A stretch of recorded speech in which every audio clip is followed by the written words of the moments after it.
دابەزینی بەهای دیناری عێراقی لە بەرامبەر دراوی دۆلاری ئەمریکی ڕوودا و گەرمەکەی عێراقە.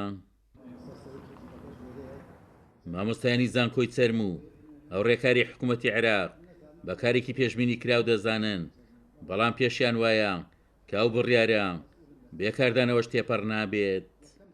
دابەزانەی نرخی دینار بابەتێکی پێشبینی کراو بوو و ئەگەر حکوومەتانی پێشوشنیان کردو ئەم حکوومەتە یا حکوومەتێکی دوای ئەمە هەر فەرز بوو لەسەری ئیجراعاتی وەربگری یەکێک لەوانە دابەزانەی نرخی دینارە بۆ ئەوەی عەجزی مالی پڕکاتەوە، بەڵام لە هەمان کاتا کۆمەلگا ڕێژەی هەژاری بەتایبەت لە خوار و ناوڕاستی عێراق زۆر بەرزە، ئەوە ئەکەکەوا ناڕزایەتی کۆمەڵایەتی دروست بێت. ئەوەی کە ئێستا لە عێراق ئەگوزەرێ بەتایبەتی لە مەسلەی بەرزکردنەوەی نرخی دۆلار بەرامبەر دیناری عێراق یاخود دابەزینی باهای دینار عملەی ناوخۆی بەرامبەر بە دۆلاری ئەمریکی و زایدەن بە پێی ئەوەی لە پرۆژە یاسای بودجەی 2021 عێراق شاتوە کە جۆرێک لە باج یاخود لێبڕین یاخود کەمکردنەوە لە موچەی فەرمانبەرانە ڕوئەدات.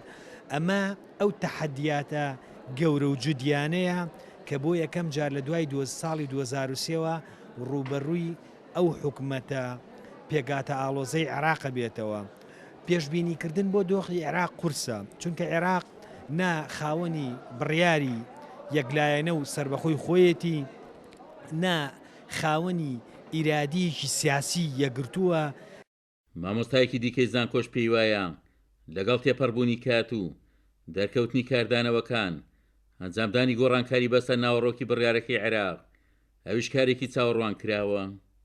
بەتاکید ئەمە کاریگەریەکی زۆر سلبیە بێت لەسەر هەموو کۆمەڵگە و هەروە لەسەر بازرگانەکان و حکوومەتی عێراقی ڕەنگە بیری لەوە کردبێتەوە بۆ ئەوەی کەوە ئەو عەجزە ئەو کورتێنانی کە زۆرەی لە بودجێ پێشنهێنەرکراوی ساڵی 2021دا هەیە بەم ڕێگەیە پڕی کاتەوە. تەوان ڕێگەیەکی ڕەنگە تا ڕادەیەک زانستی بێ، بەڵام ڕەنگە لە ئێستا عێراقدا نەتوانێتەوە بەرەنگاری ئەو و هەروە تحملی ئەو کاریگەریانە بێتەوە کەوا لەم بڕیارە دەکەوێتەوە. بۆیە ڕەنگە لە بڵین چەندین مانگی داهاتووە کاتێکەوە بودجە دەچێتە لێژنەکانی پەرلەمانەوە لەوێ گفتوگۆی زیاتری لەسەر بکرێت و ڕەنگە تا ڕادەیەک ئەو کاتە کۆدەنگێک لەسەر ئەوە دروست بێ ئەگەر بێت و پەشەوی بەم شێوەیە بەردەوام بێت، ئەو کاتە ڕەنگە ئەوانیش بڕیارێکی جیاواز بدەن لەم بڕیارێکەوە ئێستا هەیە.